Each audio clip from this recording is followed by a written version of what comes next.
Oleh karena itu kami mau serukan namamu, serukan kebenaran namamu bagi Indonesia dan bagi Ambarawa serta bagi Israel. Haleluya. Semua Israel, Yahweh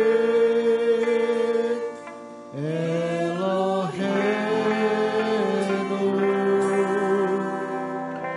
Yahweh Echad. Semua Indonesia, semua Indonesia, Yahweh Eloheinu,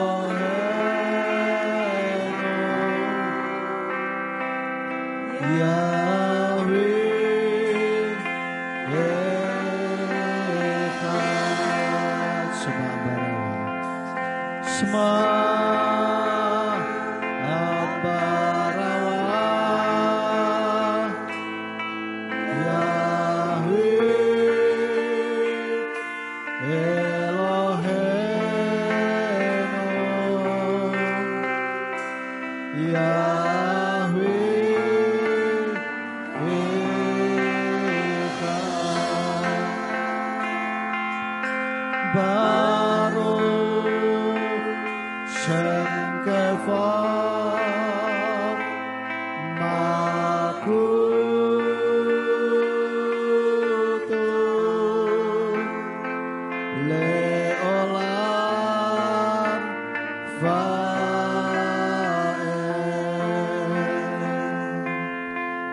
ucapan syukur Bapa Yahweh, pada petang hari ini kami datang ke hadirat-Mu yang kudus.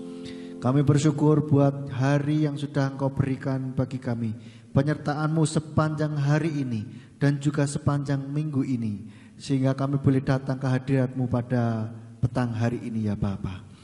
Terima kasih Engkau sudah memilih kami menjadi umat-Mu, sehingga kami boleh mengenal nama-Mu yang benar ya Bapa. Oleh karena itu Bapa Yahweh, kami pada petang hari ini sudah memuji memuliakan nama-Mu. Dan tiba saatnya untuk kami boleh mendengarkan firman-Mu. Ajar kami, tegur kami, kuatkan kami di dalam kebenaran firman-Mu. Sehingga kami boleh semakin hari semakin memahami apa yang menjadi kerinduan hati-Mu di dalam kehidupan kami.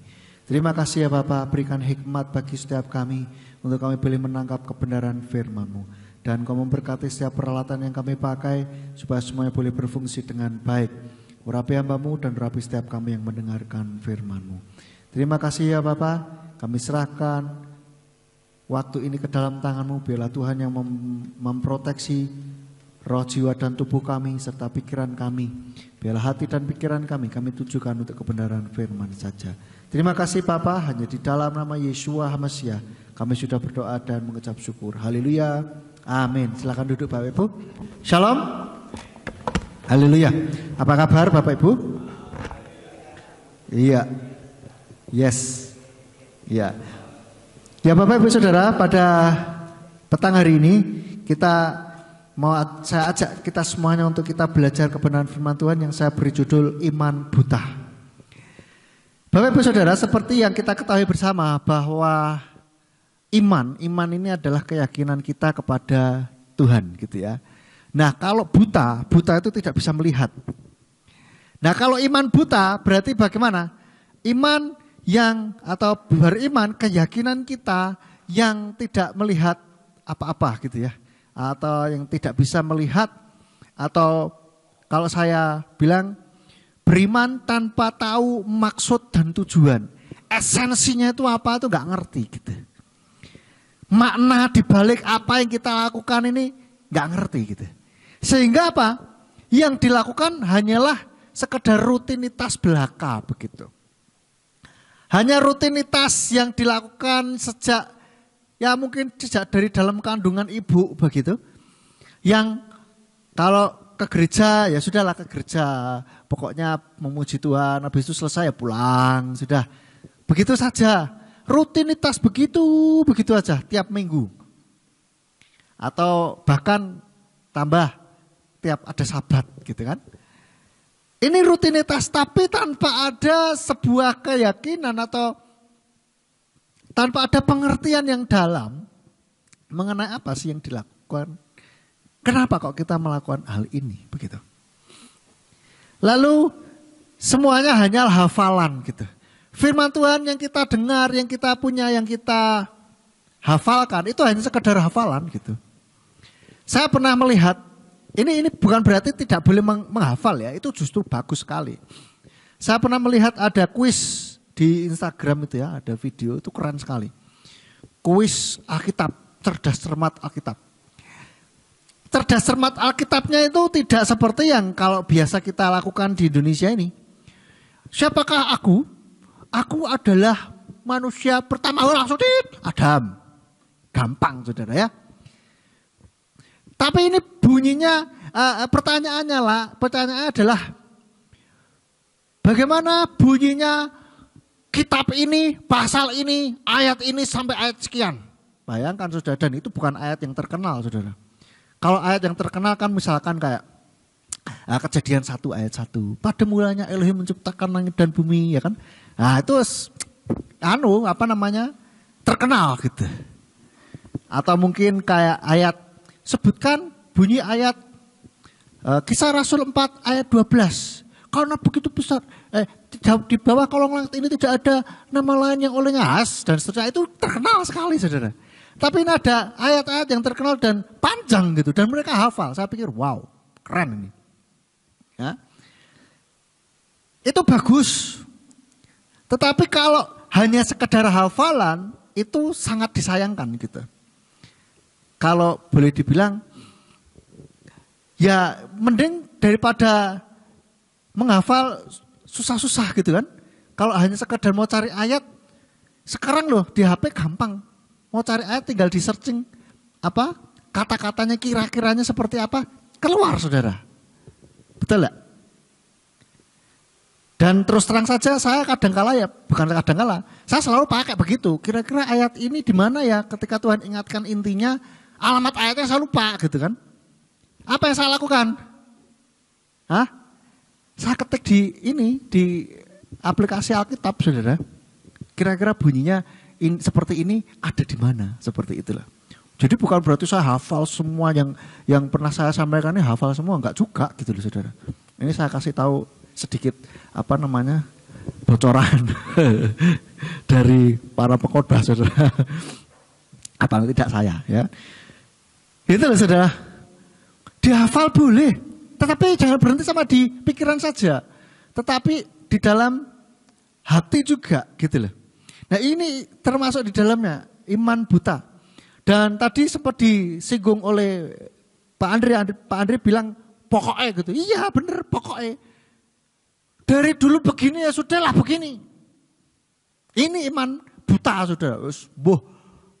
Dari dulu gereja saya di sini ya sudah di sini. Enggak peduli ada angin badai gelombang apalah. Ajaran bener atau enggak peduli. Saya dulu di sini kok.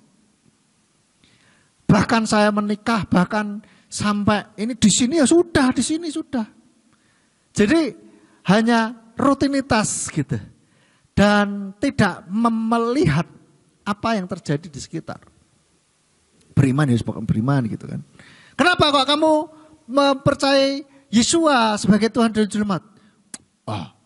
Pokoknya lah. Tapi tanpa ngerti kenapa gitu loh. Kenapa? Ya karena sudah dari sononya. Saya dulu kakek nenek saya sudah Kristen loh. Saya nek ndak Kristen ya piye. Wah, gitu loh saudara. Jadi ini enggak ada ininya gitu. Enggak ada makna. Mereka enggak ngerti apa yang ada makna di balik itu, enggak ngerti gitu loh. Contohnya pokoknya dari dulu begini ya sudah ya. Contohnya pakai kata Allah gitu. Orang-orang Kristen coba sana tanyain saudara. Kenapa kok pakai Allah? Dari dulu begini kok. Dari dulu juga ada mujizat katanya. Dari dulu juga diberkati. Kalau Tuhan tidak berkenan, kenapa enggak dari dulu katanya? Gitu. Pertanyaannya masuk akal, kenapa enggak dari dulu gitu kan? Tapi kan Tuhan ngerti, semua itu ada timingnya, ada waktunya. Firman Tuhan katakan, semua itu indah pada waktunya. Waktunya siapa? Waktunya Tuhan, saudara. Gitu loh. Ya? Dari dulu begini ya sudah, tanpa tahu kita. Dulu kita juga merayakan Natal tanggal 25 Desember, betul enggak? Natalan tanggal 25 Desember. Kenapa? Apa sih esensinya? Oh, esensinya Yesus itu lahir di dalam dunia ini. Loh iya, tapi kenapa 25 Desember gitu? Gak tahu, pokoknya dari dulu begitu kok. Kenapa? Ketika Natalan selalu ada pohon cemara. Kok gak pohon beringin? Atau pohon mangga gitu? Hah? Atau pohon pinus? Kenapa cemara gitu loh? Mbak pohon kelapa gitu kan? Nah kenapa kalau Natalan itu selalu ada center class gitu loh? Biar meriah lah, ibaratnya orang ulang tahun kan ada badutnya. Betul nggak? Nah anak-anak ulang tahun ada badut ya saudara ya. Wah itu jadi badute gitu kan. Lah yang lebih cilaka lagi, badutnya lebih terkenal dari yang ulang tahun gitu. Ya kan? Lucu gak? Terus kita Paskahan memperingati apa? Kebangkitan katanya. Ya lah, kenapa kau pakai telur? Ini justru menunjukkan bahwa ini adanya kelahiran yang baru katanya. Kenapa pakai telur gitu? Kok nggak kayak yang lain gitu kan? Ditelusur-telusur, ternyata tiba-tiba berasal dari tradisi penyembahan berhala. Dan ternyata makna Paskah itu bukan kebangkitan, tetapi kematian. Nah ini loh, kalau kita mencari kebenaran dengan sungguh-sungguh, Tuhan akan bukakan gitu. Tuhan akan kasih tahu bahwa maknanya apa, sehingga kita benar tahu yang sesungguhnya gitu loh. Ya, dulu pakai telur, pakai kelinci. Saya ingat tuh dulu setiap kali Paskah apa ada lomba apa? Menghias telur. Saya ingat betul itu. Tapi itu cari telur. Kalau gerejanya punya pekarangan, punya kebun di belakang, itu cari telur di sana gitu. Dulu saya waktu masih di pekarangan, kira-kira umur TK kelas 1, 2 SD gitu. Lomba cari telur, saudara, di belakang gereja itu masih tanah terbuka gitu. Wah, pada cari telur sekolah minggu. Terus menghias telur. Ya kan? Terus pakai kelincinya. Nah, apa hubungannya kelinci sama Paskah gitu loh? Kan gak masuk akal gitu. Tapi orang Kristen sekarang coba saudara tanya ya. Ini Paskahan coba tanya ya. Kenapa? Enggak usah pas-paskahan deh. Coba sekali waktu ya kapan-kapan ya. Kalau ketemu sama yang masih belum kenal sama Bapak Yahweh, tanyain. Kenapa kalau Paskah itu pakai kelinci? Gak tahu. Terus dari sononya. Apa hubungannya kelinci dan Paskah gitu loh? Nah, ya kan? Ada banyak hal yang lain yang pokoknya orang ini tanpa tahu ya, pokoknya dari dulu begini aja lah, gitu kan? Nah kita juga perlu mencek saudara diri kita. Kita ibadah itu hari Sabat itu ngapain gitu? Apakah program gereja? Oh karena Bapak Gembala nyuruh ini ya sudahlah melot. Harus tahu. Kenapa? Karena Tuhan memerintahkan untuk beribadah di hari Sabat. Jadi ada ibadah Sabat. Nah, hari Minggu boleh nggak? Ya boleh saja. Nggak ada larangan. Mana ada ayatnya melarang ibadah hari Minggu? Nggak ada. Nah kenapa diadakan hari Minggu? Karena supaya orang yang masih bekerja itu bisa ibadah. Gitu loh. Lah Sabat ini untuk orang yang tidak bekerja, ya enggak. Orang mungkin sudah pulang gitu loh. Ya kan? Sabtu bisa saja, cuman kan kebanyakan masih kerja gitu loh. Ya kan? Jadi kita perlu juga merenungkan apa-apa yang kita lakukan sekarang ini atau bagaimana kita beriman kepada Yesua. Kenapa kita beriman kepada beliau gitu loh. Dan kenapa kita sudah merayakan 7 hari raya. Kenapa? Kok tidak sama dengan yang lain? Paskah dan Natal saja. Dan Natalan kita juga enggak 25 Desember lagi. Kita perlu tahu. Dan saya yakin yang sudah hadir di sini sudah tahu ya. Nah, kalau belum tahu harus belajar lagi. Saya kan sudah lah ya. Mungkin saudara yang baru mendengar firman Tuhan ini melalui YouTube. Saudara perlu cek, perlu dengarkan, perlu renungkan. Apa yang selama ini dilakukan itu maknanya apa gitu loh. Jangan sampai cuma buta, iman yang buta gitu. Iman yang pokoknya ini tanpa ada tahu makna sesungguhnya di balik itu gitu. Dan ini saudara, kalau kita tidak hati-hati, yang begini-begini ini akan mudah digoyahkan imannya gitu lah. Akan mudah digoyahkan.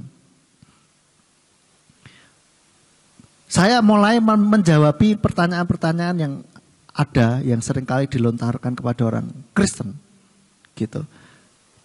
Di beberapa YouTube saya belakangan ini.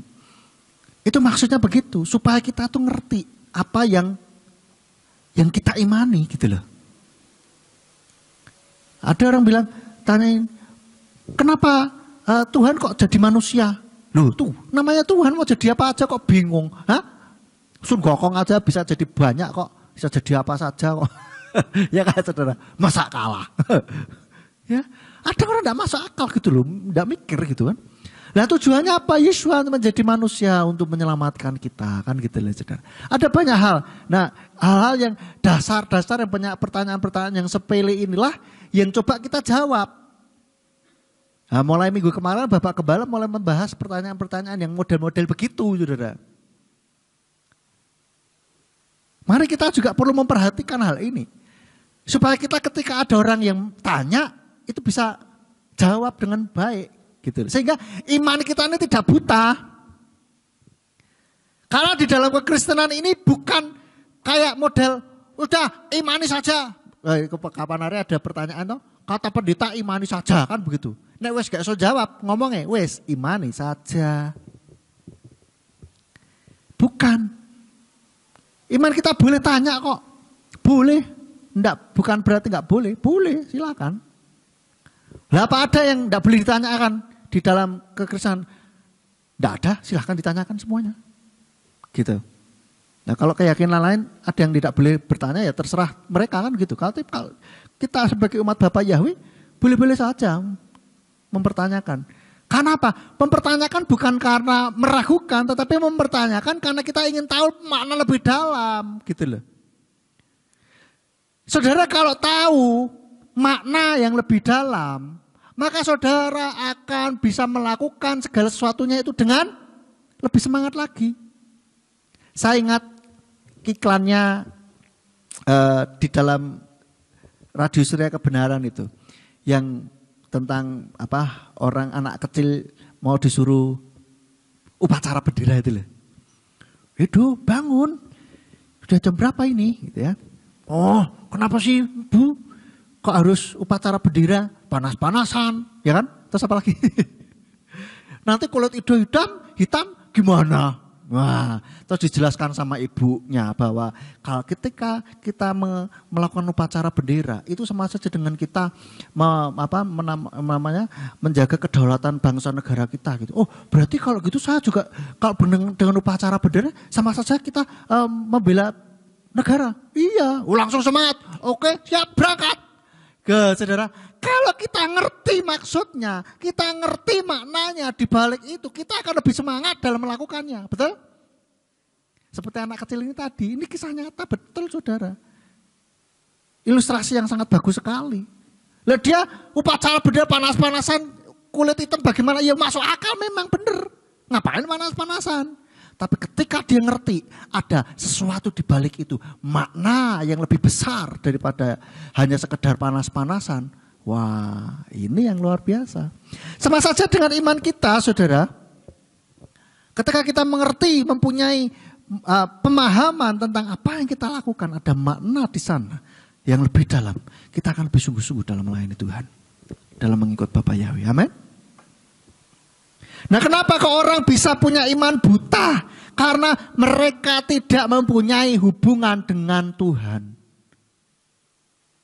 Tidak punya hubungan dengan Tuhan. Sehingga ya sudahlah, pokoknya ginilah. Jadi ya datang pergi ya segitu aja. Ke gereja rutinitas saja. Tidak ada kehidupan roh di sana. Hanya sekedar rutinitas, liturgi. Saya pernah sampaikan tentang roh agamawi. Yang dipentingkan kulit luarnya saja. Oh, misalkan kalau ke gereja, minggu pertama itu harus pakai putih-putih. Biar kelihatan putih pas perjamuan kudus. Dulu di gereja lama begitu, saudara. Minggu pertama pakai putih semua. Putih kebanyakan. Ada yang tidak pakai putih juga sih, tapi kebanyakan itu mereka pakai putih-putih, saudara. Entah juga, mungkin karena apa dipakai perjamuan kudus gitu kan. Hanya dipentingkan yang luarnya, tanpa ada kehidupan roh di dalam. Nah ini loh, tidak ada hubungan dengan Tuhan. Akhirnya jadinya iman buta. Pokoknya inilah ben kita orang Kristen. Lah terus apa akibatnya kalau kita hanya beriman kepada Bapa Yahweh dengan iman yang buta? Iman kita ini akan rapuh, saudara. Mudah goyah. Ditanyain, kenapa kamu jadi Kristen? Katanya Tuhan itu baik. Kehidupanmu kok begitu-begitu saja? Tidak ada perubahan? Bingung dia karena nggak punya hubungan dengan Tuhan kan. Dan hanya sekedar rutinitas saja ke gereja. Bener juga ya. Tuhan hidup gak sih? Tuhan denger gak sih? Tuhan ada gak sih? Bapak ya bener gak sih? Wah, malah tambah buyar gak karuan saudara. Hanya dengan satu pertanyaan itu. Bingung. Repot. Udah goyah. Dan imannya dangkal yang kedua. Imannya dangkal. Gak ngerti apa-apa. Gak ngerti. Kenapa kok kita merayakan 7 hari raya? Gak tahu ya. Gereja kita pokoknya begitu sih. Ya udah ngikut aja lah. Gitu loh. Ada banyak hal. Lalu akibatnya apa? Yang ketiga, tidak ada kehidupan rohani yang sehat. Tidak ada hubungan dengan Tuhan. Jadi kehidupan kita kayak monoton saja. Kayak apa namanya? Robot gitu. Datang pokoknya setiap hari Minggu ke gereja. Sabat ke gereja. Pelayanan dapat pelayanan ya melayani. Gitu aja saudara. Itu yang namanya iman buta. Tidak ada kehidupan rohani. Tidak ada hubungan dengan Tuhan. Hambar akhirnya saudara. Saudara kalau menjadi orang Kristen apalagi kenal sama Bapa Yahweh. Kalau tidak mempunyai kehidupan rohani. Tidak mengerti, tidak mengalami bagaimana karya Tuhan bekerja dalam kehidupan saudara. Saudara tidak punya hubungan dengan Tuhan. Rugi saudara.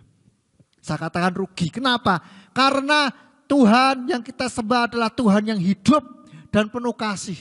Kalau hanya sekedar dinggur, saudara hanya rutinitas legalistik yang ya pokoknya kita moto timbangannya nanti di WA sama Bu Gembala atau Bapak Gembala ditanyain di mana, sungkan saya lah, datang saja absen. Store buka. Kalau hanya begitu saja, saudara rugi sudah, rugi banget. Jadi orang Kristen punya Tuhan yang hidup kok enggak tidak berinteraksi, kok enggak kita bersekutu dengan beliau. Ya tahu saudara? Eman banget gitu loh. Dan bahkan Tuhan pernah menubuatkan di dalam Yesaya 29 ayat 13. Yesaya 29 ayat 13 katakan, dan Tuhan berfirman, oleh karena bangsa ini mendekat dengan mulutnya dan mereka menghormati aku dengan bibirnya, tetapi hatinya menjauh dariku dan rasa takutnya kepadaku adalah perintah yang diajarkan manusia. Jadi gak dari dasar hati gitu loh. Hanya karena rutinitas, hanya karena diperintah. Tidak ada mempunyai sebuah pemahaman yang benar. Belum muncul dari hati kita. Kalau saudara makan sayur itu gak doyan, ketika dipaksa harus makan. Harus tanpa ngerti maksudnya. Saudara akan melakukan hal itu dengan terpaksa.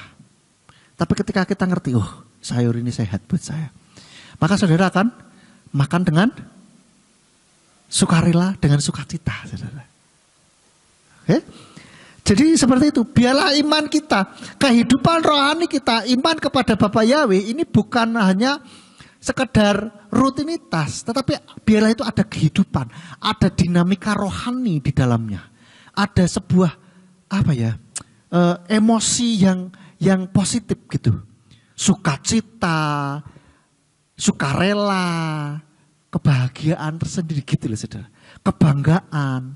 Saudara bangga enggak jadi umatnya Bapak Yahweh? Nah harus bangga saudara. Nah ini loh saudara. Yang seperti ini, yang model seperti inilah yang perlu kita kembangkan. Lebih lagi saudara. Bagaimana supaya kita tidak mempunyai iman yang buta? Ya harus melek. Kita harus mulai belajar saudara. Apa yang kita imani? Nah, berapa waktu lalu tuh ada yang nanya, di mana wibawa Tuhan? Kok dilahirkan dari rahim ciptaannya sendiri katanya. Saya katakan, loh, emang hinanya tuh di mana gitu loh? Hinanya tuh di mana? Kalau dilahirkan dari rahim ciptaannya sendiri itu hinanya di mana? Dan justru ini menunjukkan bahwa begitu besarnya kasih Tuhan akan dunia ini, maka dia rela menjadi manusia. Dilahirkan melalui ciptaannya. Loh bisa nggak Tuhan langsung mak bedunduk ujuk-ujuk tiba-tiba teling langsung hadir dengan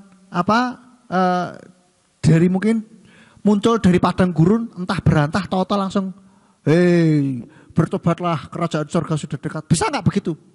Bisa banget. Tapi Tuhan kenapa nggak lakukan itu gitu?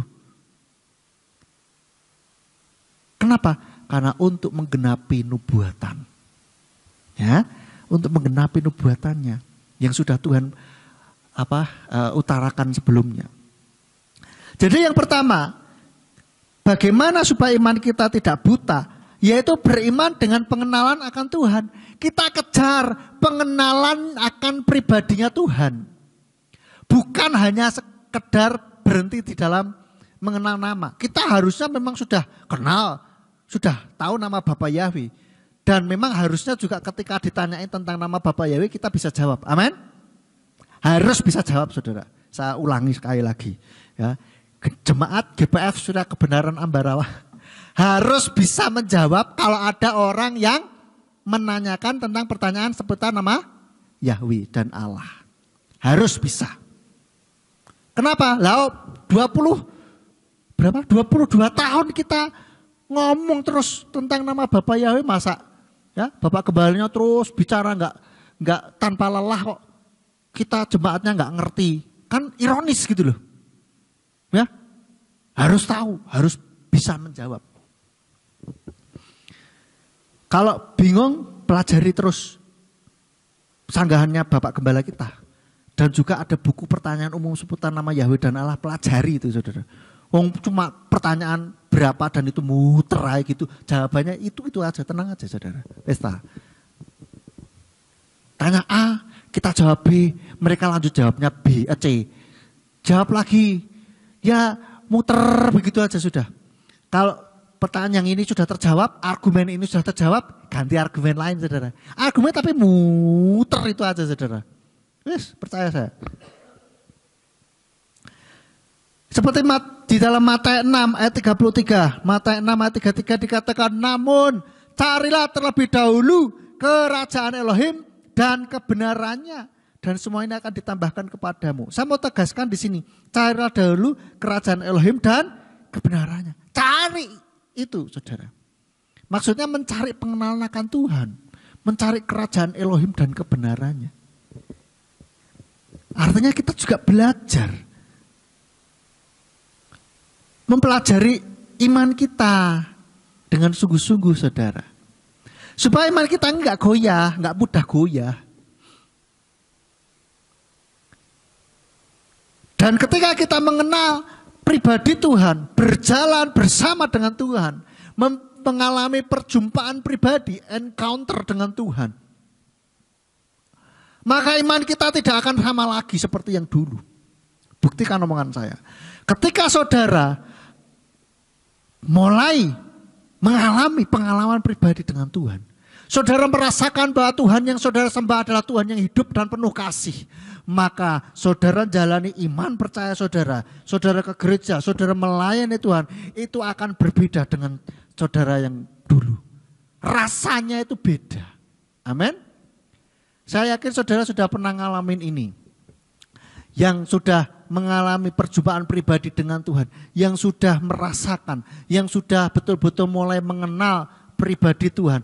Tuhan mulai berbicara, tidak harus audible ya, tetapi ada sesuatu yang menggerakkan kita. Itu beda rasanya. Saya kasih contoh alami saya sendiri. Dulu ketika masih kecil, masih remaja, saya hanya masih kecil SD lah ya, belum remaja itu. Remaja saya sudah mulai mencari. Ketika SD itu masih saya hanya pokoknya ke gereja karena sudah Kristen gitu kan. Apalagi ketika mulai anak kelas 3 SD tahun 93 saya pindah ke Ambarawa.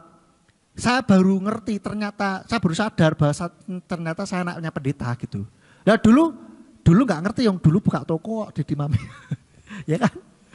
Nah terus akhirnya saya akan anak pendeta harus rajin ke gereja. Kan gitu. Pernah tuh saya dulu kan sekolah minggu dijemputin pakai mobil kan. Nah pas itu ibadah kalau nggak salah jam 9 pagi. Lah pas jam 9 pagi itu filmnya Doraemon, saudara. Saya tuh pengen nonton. Anak-anak pada nonton Doraemon itu kayak gimana sih. Lah sekali waktu Doraemon itu tayangnya tuh nggak pas hari Minggu. Pas hari libur anak-anak kok. Saya lihat, wih bagus juga nih gitu kan. Jadi dulu agak kuper saya memang saudara ya. Itu terus wah senang pengen nonton gitu. Nah akhirnya tibalah saatnya ketika pas hari Minggu dijemput. Saya enggak mau ikut. Tapi akhirnya apa? Ya sudahlah kepeksa ke gereja dengan besengut saudara. Menonton Doraemon. Habis Doraemon apa? Dragon Ball saudara. Saya ingat betul itu saudara. Pengen nonton Dragon Ball, aku belum pernah nonton Dragon Ball. Pas harinya pas sekolah minggu lah gitu kan. Wah kayak gitu saudara. Namanya anak-anak. Pokoknya tidak ada kehidupan roh di sana gitu loh. Tapi ketika remaja saya mulai mencari. Saya mulai mulai digerakkan Tuhan di dalam hati saya ini kayak mulai cari Tuhan dengan sungguh-sungguh. Artinya kan kadang ikut retreat apa segala macam itu bagus saudara. Itu salah satu hal yang mengubahkan hidup saya. Saya lihat cici saya juga waktu itu dia sudah mulai bertumbuh di dalam Tuhan, mulai dengerin kaset. Dulu pakai kaset saudara ya, kaset khotbah. Nggak tahu nih yang generasi milenial ini tahu kaset apa enggak nih? Kaset tahu Pak. Dengerin gitu kan. Dan dengerin lagu-lagu kan. Itu saya melihat wah kok kayaknya rohani sekali gitu kan. Lalu ada satu titik di mana saya mulai kayak berpikir gitu. Untuk mulai mencari Tuhan lebih dalam lagi. Saya tidak mau hanya sekedar karena anak pendeta ya udahlah ya. Harus rohani lah. Nah, tidak rohani nanti malu-maluin papanya kan kasihan gitu kan. Enggak sekedar itu saudara. Meskipun dulu mengalami fase itu saudara. Saudara ingat ketika cerita saya ikut-ikutan dengan teman yang lain, terus ada pengerja bilang, anak pendeta nggak boleh begitu. Saya pikir, emang salah apa sih? Karena dulu nggak pernah ada yang negur seperti itu, saudara. Ketika saya di Comal itu nggak ada yang itu. Kenapa? Anak pengusaha. Mami jadi sibuk buka toko, ya kan? Nggak ada yang ini gitu. Tapi begitu sini langsung kok ada? Anak pendeta nggak boleh gitu. Bingung saudara. Tapi bersyukur dulu mungkin gimana sih kayaknya nggak enak ini jadi anak pendeta nih. Tapi setelah saya besar saya mulai ngerti. Saya bersyukur dengan orang-orang yang Tuhan kirim. Yang ngomongin saya begitu. Kenapa? Itu akan membuat saya terbiasa. Ada boundaries. Ada pagar yang tidak boleh saya terobos. Gitu loh. Mulai mengerti, pemahamannya akan mulai ini. Yang tadinya pagar itu sebagai sesuatu yang mengekang, sekarang saya memahami bahwa pagar itu sesuatu yang melindungi saya supaya tidak kebablasan. Saudara bisa tahu bedanya di sini? Sehingga ketika kita memahami pemahaman ini, maka kita dalam mengiring Tuhan itu akan lebih lagi, saudara. Lebih menyala-nyala lagi, lebih sungguh-sungguh lagi. Amin. Ini karena kita mengenal Tuhan dengan lebih dalam lagi, mengenal pribadinya lebih lagi. Tuhan akan menyingkapkan hal-hal yang tersembunyi sebelumnya kalau kita mengejar Dia. Firman-Nya mengatakan di dalam Yeremia 33 ayat 3 kalau tidak salah mengatakan bahwa carilah aku, maka berserulah kepadaku, maka aku akan menunjukkan kepadamu hal-hal yang besar yang tidak kamu pahami. Ya, mohon maaf kalau ayatnya salah. Tiba-tiba ingat soalnya. Jadi seperti itu.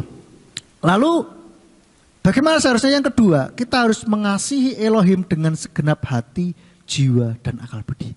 Nah, kalau kita sudah mengenal Dia, mulai mengalami perjumpaan dengan Dia, mulai mempunyai hubungan pribadi dengan Tuhan, maka kita harus mulai mengasihi Elohim, Bapa Yahweh dengan lebih lagi, segenap hati, dengan segenap jiwa, dan dengan segenap akal budi.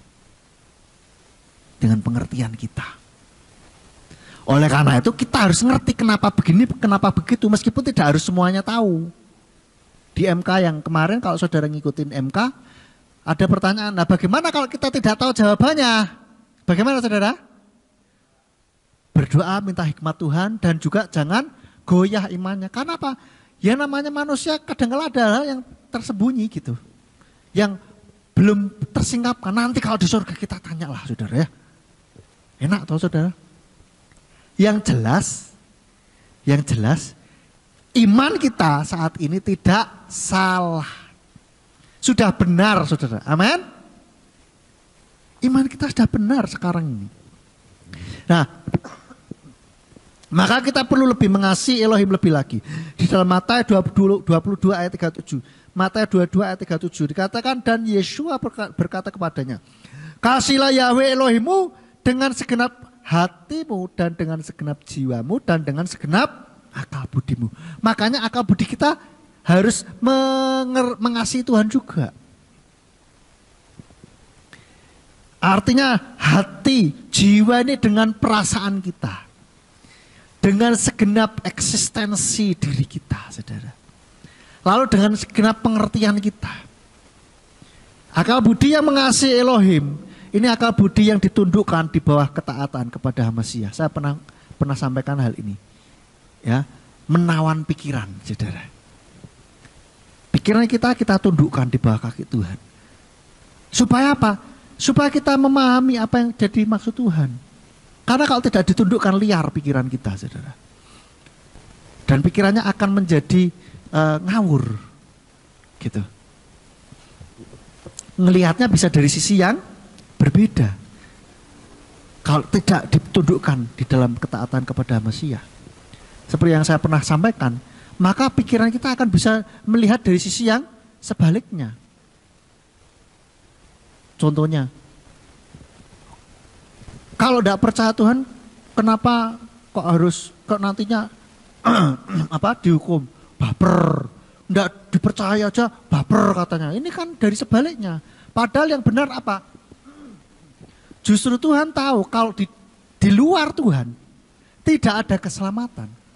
Maka Dia datang kepada kita untuk bisa supaya kita ini bisa selamat. Menawarkan keselamatan kepada seluruh umat manusia. Lah kalau orangnya itu tidak mau, bagaimana? Kan salahnya sendiri. Resiko ditanggung penumpang, saudara. Karena Tuhan tahu bahwa di luar Yesua itu gak ada keselamatan. Gitu loh. Makanya Dia bilang, ayo percaya kepadaku. Bukannya terus, kalau tidak percaya terus Tuhan marah, baper. No. Ngawur, salah. Pola pikirnya nggak benar, salah. Ya, karena Tuhan tahu. Makanya Tuhan rela datang susah payah. Ada orang yang nanya, namanya Maha Kuasa kok nggak nyuruh nabinya, malaikat apa jin? Loh, Tuhan sudah mengutus nabi, malaikat, tapi jin kita nggak percaya adanya jin, gitu. Jin itu setan sudah ke dalam iman kita. Maka Tuhan rela bersusah payah untuk datang, dia sendiri yang datang, gitu loh.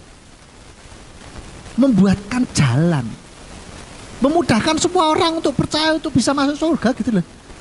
Dikepenak kayak kok agak gelem, heran saya. Nanti nek syarat masuk surga susah-susah, mana masuk surga angel, digampangin nggak mau, kan lucu kan, heran juga orang-orang itu kan. Nah jadi itu saudara, kasih Elohim dengan segenap hati kita harusnya lebih lagi mengasihi. Saudara, kalau orang bilang mengasihi itu kan sebuah perasaan saudara ya, itu kan emosi gitu kan. Tapi firman Tuhan katakan kasihilah. Kalau kasihilah itu sebuah kata perintah. Tapi kalau orang-orang anak zaman now itu katakan, wah namanya cinta itu kan tidak bisa dipaksa katanya. Cinta itu tidak bisa memilih. Betul? Loh bedanya cinta sama kasih apa? Sama. Cuman kesannya aja yang berbeda. Bahasa Inggrisnya loh sama, love. Bahasa aslinya juga sama, ahaf. Sama saudara. Ya. Tuhan bilang kasihilah, jadi disuruh. Lah kalau katanya tidak bisa kalau cinta itu tidak bisa memilih, kok ini disuruh? Artinya berarti kasih cinta itu adalah sebuah keputusan.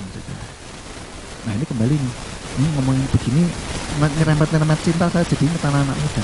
Jadi anak-anak muda bilang cinta itu tidak bisa memilih, saya bilang bisa. Ada yang bilang katakan, oh cinta itu tidak bisa, kalau cinta tidak harus memiliki. Salah, saya bilang. Namanya cinta itu harus memiliki. Kalau tidak bisa memiliki ya berhentilah mencintainya. Benar saudara? Bukan terus membenci loh ya, tetapi dinetralkan gitu. Paham ya? Anak kita ini di tempat ini maupun di YouTube ya. Itu harus ya, maka itu keputusan. Loh kok bisa? Loh itu sangat cepat sekali terjadinya di dalam pikiran bawah sadar kita kalau kita tidak menyadarinya. Contohnya cewek-cewek, kenapa kamu lebih suka si A daripada si B? Mungkin ada dua orang yang mengejar kamu, kenapa kamu memilih salah satu? Karena apa? Kamu memilih dia gitu loh. Nah kenapa kamu memilih dia? Karena sesuai dengan kriteria yang paling tidak mendekat. Karena mungkin hatimu tersentuh, jadi dia bisa nyaman. Boleh kita sama orang itu kan begitu, ya, ya ini begitu aja. Nah tapi ini bahwa kasih ini bisa memilih, maka dari itu kita putuskan untuk kita mengasihi Elohim lebih lagi. Amin. Halo? Yang di rumah, amin? Gak dengar suaranya. Saudara, ya, jadi kita lebih lagi mengasihi Elohim sehingga kehidupan rohani kita ini iman kita ini nggak buta gitu loh. Dalam kita mengikut Tuhan ini nggak buta merem. Pokoknya begini. Apa bedanya sama robot? Sudah diprogram tiap minggu datang ke gereja.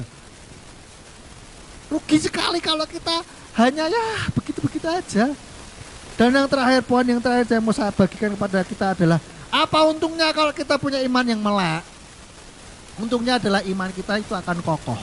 Iman kita itu akan kuat, tidak akan tergoyahkan. Kokoh tak tertandingi. Seperti iklannya semen. Kokoh tak tertandingi gitu. Sehingga kita ada badai apapun kita tetap tegak berdiri di dalam iman kita.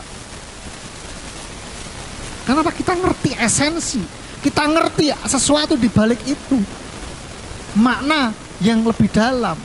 Ada sebuah hubungan dengan Tuhan. Lalu yang kedua, menjalani segalanya dengan penuh makna dan kesungguhan. Sehingga ketika kita datang ke gereja memuji Tuhan, untuk apa? Kita memuji Tuhan dengan sungguh-sungguh. Dengerin firman dengan sungguh-sungguh dan bahkan dilakukan. Beda loh ya. Meskipun orang rajin ke gereja tapi imannya buta Mas Yan. Ya, adakah perubahan rohani di sana? Enggak ada. Adakah perubahan karakter di sana? Enggak ada. Tapi kalau kita, iman kita melek, iman kita melihat, iman kita punya hubungan dengan Tuhan, maka kita jalani segala sesuatunya itu dengan penuh makna dan kesungguhan. Dan karakter kita akan dari hari lepas hari itu akan terus diubahkan oleh Tuhan, semakin serupa dengan Hamasiah. Amin. Yang pertama Tuhan, kita bangkit berdiri, kita akhiri ibadah sampai malam ini. Hamba-Mu sudah berhenti berkata-kata, biarlah firman yang ini mengingatkan kami untuk kami boleh terus mengejar pengenalan akan pribadi-Mu. Biarlah kami mempunyai hubungan dengan Engkau lebih lagi ya Bapa. Dan biarlah Engkau menyingkapkan segala rahasia-rahasia kebenaran firman-Mu di dalam kehidupan kami. Dan biarlah kehidupan kami memuliakan nama-Mu. Dan biarlah nama-Mu dimuliakan di dalam setiap langkah kehidupan kami. Dari hari lepas hari. Mampukan kami ya Roh Kudus, buat kami boleh terus melekat kepadamu, mengejar pengenalan akan Engkau, sehingga kami boleh menyadari realita Engkau di dalam setiap kehidupan kami, dalam setiap tarikan nafas kami boleh menyadari betapa Engkau mengasihi kami, betapa Engkau adalah Tuhan yang hidup, yang mengasihi setiap umatnya. Terima kasih Bapak, Engkau memberkati setiap anak-anak-Mu yang sudah bertugas pada petang hari ini. Tuhan yang memberkati dalam pelayanan mereka lebih lagi, urapi lebih hari lebih heran. Berkati dalam setiap langkah-langkah kehidupan kami semuanya, baik yang ada di tempat ini maupun di ruangan kami masing-masing.